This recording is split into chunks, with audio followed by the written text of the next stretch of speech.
Good morning, everybody. This is Gary Marr, your instructor for CIS 150AB.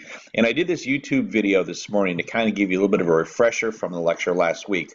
I will also talk about this on Monday when we get together again. But one of the questions I got an email was, how do I actually create or execute the Python program that's part of the assignment?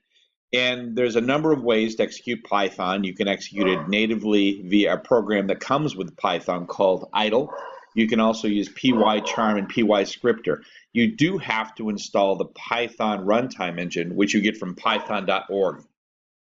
When that is installed, you'll find a new folder on your PC called Python, and then actually in there's a program called idle, which is the standard way of running a Python. So as you look at examples online or on the internet, you may see idle used quite a bit. I like Pyscripter because it's a more robust IDE.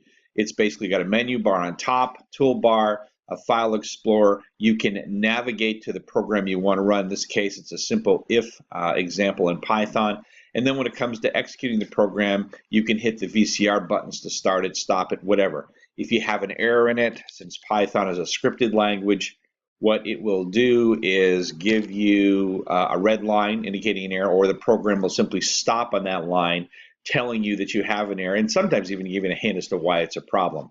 I say that in jest. Usually it does. If I fix this back to the way it was, then let's see, what did I call this guy? Oh, char A, okay. I will run it again, and this time hopefully the red A will disappear, and also when I run it, I will get some sort of answer at the bottom down here. Oh, not quite yet. I've still got a problem here with the variable name. Let's try variable B. I should have checked this before I started hacking away at it, but let's try character B, and let's run it again. And what will happen is, in this one successful, it'll run to completion when it's all correct. If there's an error in one of the lines, it'll stop running it and report that error. This is a real quickie. You can use Pycharm, which is a free download. It's a more robust program, more complicated possibly. Looks a little bit like this one.